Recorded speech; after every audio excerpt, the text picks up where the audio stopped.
En plataforma Soberanía, esperen que ahora que tenemos retorno vamos a bajarlo un poquito, así nos escuchamos bien, pero sobre todo tenemos retorno porque estamos con una entrevista y queremos escuchar a nuestro entrevistado, a un amigo que se enganchó para charlar un ratito, con el que ayer estuvimos compartiendo el homenaje a don José de San Martín en un nuevo aniversario de su paso a la inmortalidad. Estamos hablando de Natalio Scaglione, profe de historia, un amigo también, que nos gustó mucho lo que contó ayer o de lo que se charló ayer en esta radio y queríamos tenerlo acá en plataforma Soberanía. ¿Cómo andas, Natalio? Bien, excelente, excelente. Ahora que estamos en conversación, mucho mejor. ¿Nos escuchás bien? Excelente se escucha, se escucha muy Increíble. bien. La técnica de este programa ha avanzado un 200% en estas últimas semanas. Qué Bueno, grande, che. queríamos charlar un poquito, sobre todo, digo, más allá de la cuestión biográfica que por ahí está bastante charlada. Me pareció interesante ayer que te escuchaba esto de cómo pensar la historia y cómo pensar a San Martín, o cómo se ha pensado en la historia oficial y por qué, ¿no? Una perspectiva más de eso. ¿Cómo lo ves? Bien, mirá, tenemos todo un tema, es todo un tema realmente. Nosotros tenemos que partir de una base, que es como una definición de la historia. La historia es la reconstrucción científicamente elaborada de las acciones, de las creaciones, de los humanos, en lugares y momentos específicos, en sociedades diversas, pero aún así comparables. ¿Cuál es el tema? Nosotros tenemos dos tipos de historia. La que cree que la historia es solamente esta definición que yo les acabo de dar, Ujú. o sino también la otra que se aleja un poco de este relato que es únicamente sobre hechos consumados, sobre grandes hombres, sobre grandes batallas, y nos invita a cambiar la perspectiva, a ver la historia como algo vivo, como un campo de batalla, ¿no? Esta era un poco la premisa sobre la que partimos ayer. Ujú. Y como la verdad que salí muy contento de la charla que tuvimos, porque me fui también no solo feliz de haber hablado, sino también feliz de haber participado con la calidad de personas con las que charlamos. Me puse a investigar aún más, A ver. me puse a leer más, ¿viste? Entonces, para profundizar un poco en el debate historiográfico, me puse a leer a Galasso. Puse a leer Qué dice a don, Galasso. Don Norberto? Qué tipo. En 40 páginas resumió todos los debates historiográficos que ha habido en la Argentina, desde Mitre hasta José Luis Romero. Un animal, un animal. Y lo traté de hacer un ejercicio complejo, pero aún así la verdad que ha valido la pena de poner en diálogo a Galasso con dos autores franceses que son por ahí la base de la historiografía, que son sí o sí una currícula obligatoria, digamos, que son Marc Bloch y Lucien Febvre, que Febvre ayer lo Ujú. mencionamos un poco. ¿Qué dice Galasso? Galasso identifica 7 corrientes historiográficas. La primera es a la que ayer más palos le dimos. Es la historia liberal, la historia mitrista. Que acá está representada en Mitre, digamos. Exactamente, es la historia de Bartolomé Mitre, que mama de la historiografía alemana y francesa e intenta poner en juego todo lo que escribieron los alemanes y los franceses acá en la Argentina. Perdón, que te voy a hacer, sí, sin ánimo de examen, Sí, pero para entender. Cuando uno dice la historiografía liberal, sí. ¿cuáles son a qué apunta la historiografía liberal? ¿Qué quiere hacer de la historia? La historiografía liberal lo que quiere es hacer una historia de grandes hombres de Estado Ujú. y a su vez vaciarlos de contenido, porque ahí está la clave. ¿Qué es lo que quiere hacer? Quiere hacer una historia para una nación que se está formando y que se tiene que formar bajo los preceptos liberales, que quiere mamar de lo europeo. Entonces, ¿qué desprecia? Lo autóctono. Claro. Desprecia lo autóctono. No es una historia para la burguesía. Es una historia para la burguesía. Y sobre todo para la burguesía en vínculo con los intereses extranjeros. Totalmente. Ujú, Para la oligarquía porteña, ujú, que mira siempre con los ojos del puerto de Buenos Aires. Entonces, ¿qué hace Mitre, por ejemplo? Mitre trabaja la historia de San Martín, ¿no? Escribe su libro, el libro Historia de San Martín, escribe la historia de Belgrano, aprovecha que al ser presidente tenía todos a durante su disposición. mandato, claro, tuvo a disposición todo, todas las fuentes. Y usa eso para construir un relato que le sirva a él. Entonces aparece un San Martín vaciado de contenido, aparece un San Martín presentado como un gran hombre, pero no te explica quiénes lo rodean. No hay una Ujú. pregunta sobre los actores sociales que están atrás, bancando el proyecto sanmartiniano. Se presenta un San Martín incluso, esto es algo que me quedó, que lo decía Luciano ayer, no se presenta un San Martín con una visión de unidad continental, sino un San Martín que desde la Argentina planea Claro. liberar otros países. Porque Hay había, algo digo, a riesgo a la hipótesis que había que instalar la idea de que lo importante era el Estado-Nación, ¿no? Que se conformó exacto, después. exactamente, exactamente. Y esa versión liberal se convierte en la visión oficial del Estado argentino. Por eso, perdón, esto que decía del autóctono, voy hilando mientras te escucho. Sí, Por eso, digo, el desprecio al autóctono es que no tenemos próceres negros, que tenemos, pienso en el trabajo de investigación que hice sobre Monteagudo, entender por qué Monteagudo está corrido del medio, digo, todo lo que tenga que ver con lo propio, lo autóctono y que no sea de olorcito europeo afuera. afuera, totalmente. Por ejemplo, Artigas. Artigas, claro, Artigas aparece en Historia de Belgrano, aparece presentado como el padre de la anarquía.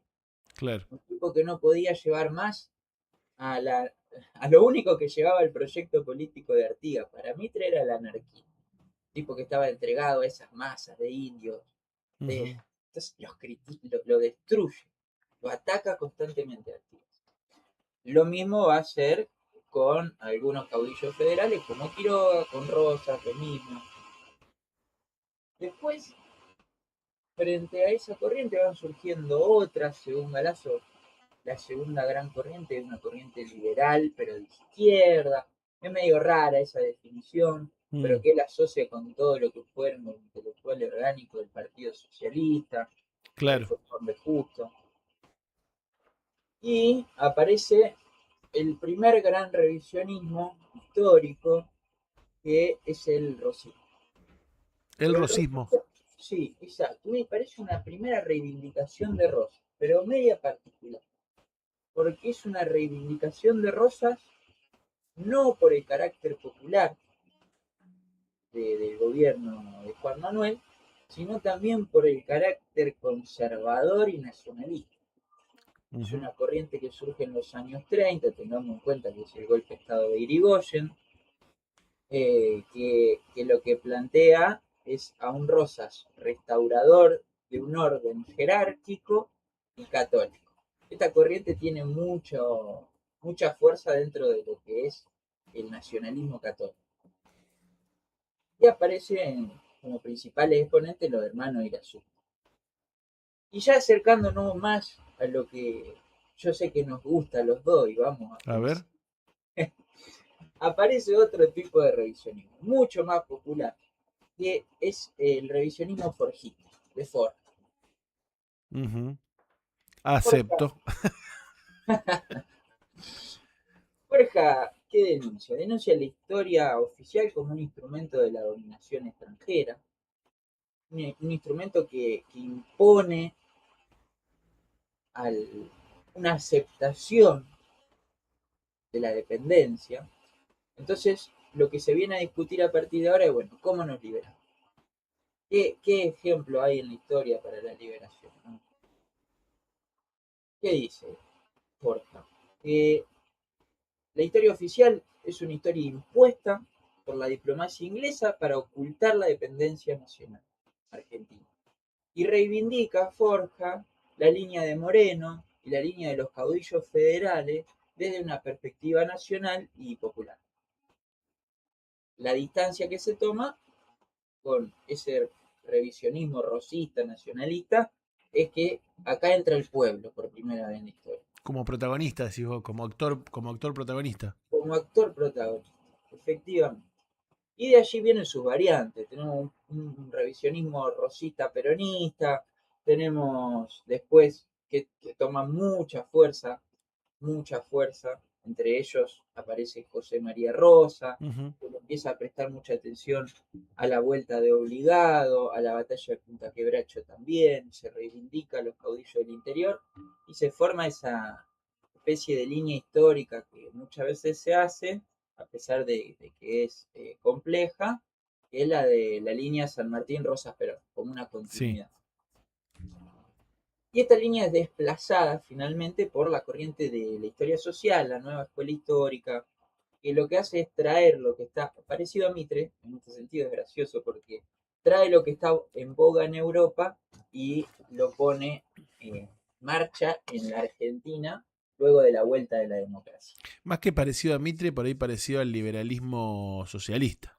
Sí, exactamente, tenés razón. ¿Eh? Parecido a eso. Más esa idea, Más de esa idea. que es del Sí. primer socialismo, de la fundación ideológica del primer Partido Comunista en la Argentina también, ¿no? Ujú.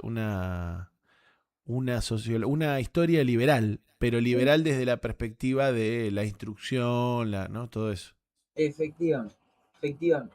Lo que es interesante de esta nueva escuela histórica es que trabajan con muchos documentos y que se hacen preguntas interesantes alrededor de Claro. esos documentos. Aparece la pregunta también, o se formula más potente la pregunta por los actores sociales, por esa historia social.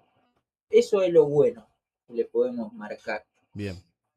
Y una última corriente, la séptima, y ya termino con esta larga introducción para ir Mm. hacia lo que nos interesa, que es lo que Galasso llama el revisionismo latinoamericano, que busca resarcir el carácter revolucionario de la liberación nacional y latinoamericana. Busca una síntesis, digamos, que Claro. rescate los valores federales, que rescate a los caudillos, que rescate la unidad continental, analizando el pasado desde las necesidades del presente en un mundo en donde nosotros nos ocupamos la parte periférica, por así decirlo. ¿Y por qué nos interesa esto cuando hablamos de San Martín? Porque el caso de San Martín es muy loco, como cada una de estas escuelas construye su propio San Martín. El San Martín para armar, sí, de cada uno. Exactamente, un San Martín para armar. Los liberales, como dijimos al principio, la historia oficial lo vacía de contenido, lo presenta como el santo de la espada, una figura despolitizada, le quita cualquier tipo de lectura política sobre, como por ejemplo vos lo has investigado muy bien y ayer lo presentaste de manera espectacular, la forma de construir poder de San Martín. La verdad que fue una Ujú. intervención muy, muy interesante, el más interesante. El revisionismo rosita te presenta un San Martín, por ejemplo, monárquico y devoto del orden. El peronismo te lo presenta como parte de esa corriente lineal de San Martín Rosas Perón, como dijimos antes. Borja lo presenta como un libertador latinoamericano, como un antiimperialista incluso, muy, muy cercano a la figura de Artigas. La nueva escuela trabaja a los actores sociales alrededor de San Martín y este revisionismo latinoamericano lo que intenta es nuevamente dotar de sentido a la figura sanmartiniana. Te pregunto para ir cerrando, obviamente da para mucho Sí, más y seguramente me interesó también esto de, porque en general estaba pensado para que hablemos de San Martín, pero la verdad que me parece que la perspectiva de esta de cómo pensar la historia y de las corrientes también sirve como herramienta, ¿viste? Más allá de San Martín para pensar todo. Digo, en tu práctica, como sí. profe, en tu práctica como conozco, como amante de la historia, incluso como amante de la política o militante político, ¿cómo construís vos? Digo, porque también te escuché ayer algo que me pareció interesante, que decías, bueno, Mitre es todo esto, pero hay que leerlo, porque tiene mucha data. ¿Cómo te parece a vos? para pensar este cierre de nota de hoy, ¿cómo te parece a vos que hay que integrar o qué es lo que hay que integrar de estas corrientes para poder conocer por lo menos lo más cercano posible a una perspectiva real y liberadora de la historia, cualquier historia digo, ¿no? Pero pensando en estas herramientas y en estos análisis, no te digo que hagas una mega hipótesis, sino más de lo personal. Cómo lo pensás vos cuando lees la historia? Yo creo que hay que leer la historia y justo mirá, nos queda perfecto para el cierre. Hay que leer la historia y trabajarla en la escuela según las necesidades que nosotros tenemos hoy. ¿Qué es más necesario hoy para la Argentina que pensar el problema de la dependencia? Perdón, se escuchó De la bajito. dependencia Ajá. que nosotros sufrimos. Entonces, y a su vez es una herramienta espectacular. ¿Por qué? Porque a vos te permite explicar, poner en diálogo el pasado con el presente y el presente con el pasado. Ujú. Si yo quiero presentarlo a San Martín, yo lo voy a presentar como el liberador de la patria con un plan continental de liberación y de unidad latinoamericana. Yo creo que esa síntesis de la figura sanmartiniana es la que sirve. Ujú. ¿Por qué? Por los problemas que nosotros estamos atravesando. Cada corriente se ha dedicado a hacer una historia de San Martín según los problemas de su época. Algunos con intención de resolverlos y otros con intención de correr el eje. Ahí cabría preguntarnos el por qué, ¿no? Ujú. ¿Por qué se distorsiona la historia? Eh, pero Pero ya ahí esbozás alguna respuesta, ¿no? sí, En y esto sí, de para qué sirve la historia en cada época. Pensarlo desde ahí. exactamente. Para las luchas de hoy, yo Ujú. creo que la historia tiene ese valor. Como Natalio, decíamos, sí, sí, perdón. no, decime. Ah, no, que ya cierro, te prometo que cierro. Está bien, está bien. Que miren los dos autores que mencionamos antes, Marc Bloch y Lucien Febvre. ¿Qué dicen? Qué bueno. El historiador tiene un deber cívico, y ese deber cívico hoy es participar de los combates por la historia. ¿De los Y combates? Perdón. de los combates por la historia. Ajá. Participar de los combates por la historia en el marco de la Argentina de hoy significa participar de los combates por la paz. ¿Cuál es el gran combate que tiene que enfrentar la patria? Romper la cadena de la dependencia. Y el historiador debe, porque tiene un deber cívico, tiene un deber con la sociedad, deben dejar de lado la intelectualidad, arremangarse un poquito y meterse a hacer la historia. Y como la historia se hace con los pueblos, tiene que ir, dar clase, tiene que meterse con los pibes, no puede quedarse solamente en el escritorio escribiendo. Hay que hacer algo. Esa unidad maravillosa, como decíamos ayer, entre la acción y el pensamiento es el deber del historiador. Eso aparece en Combate por la Historia de Lucien Febvre y aparece también en Apología para la Historia de Marc Bloch. Que vaya si no será sacrificado, que al tipo lo terminan fusilando los nazis por ser opositor al régimen de Vichy. Ya tengo el título para el video cuando lo publiquemos, ¿eh? El deber del historiador. Me Qué mira acá, bueno. nosotros tenemos al profe Celaya, un gran historiador de nuestra región. Me mira acá también pensando, ¿de qué están hablando? Porque él no tiene auriculares, no sabe de qué estamos hablando. Pero, pero, pero ya se lo vamos a hacer escuchar. Y ya los voy a presentar un día. Porque Estaría bueno, me me encantaría, parece que son esas yuntas que hay que presentar, que se tienen que conocer con el profe me Celaya. encantaría. Bueno, Natalia, la verdad que un gustazo charlar con vos. Muchísimas gracias. Seguramente, ya ahora que sabemos, tenemos tu número, te tenemos ubicado, te vamos a molestar seguido, ¿eh? Por mí Eh, un gusto. pero nada, me parece que está bueno en esto del deber de la historia. Creo que también de uno de los deberes de la historia es esta divulgación, meterse en los medios que hoy, que es lo que intentamos con el streaming, ¿no? Meterse en los medios donde hoy circula la palabra y circulan las discusiones. Muchísimas gracias, Boti. Abrazo grande para vos, para todo el equipo y la audiencia. Un abrazo grande. Charlábamos con Natalio Scaglione. No le pregunté si será algo de los Scaglione que hoy son dueños de todos los medios de la provincia. Me da que no. Me da que no, sí. Bueno, pero charlábamos con el profe Natalio Scaglione, profe de historia.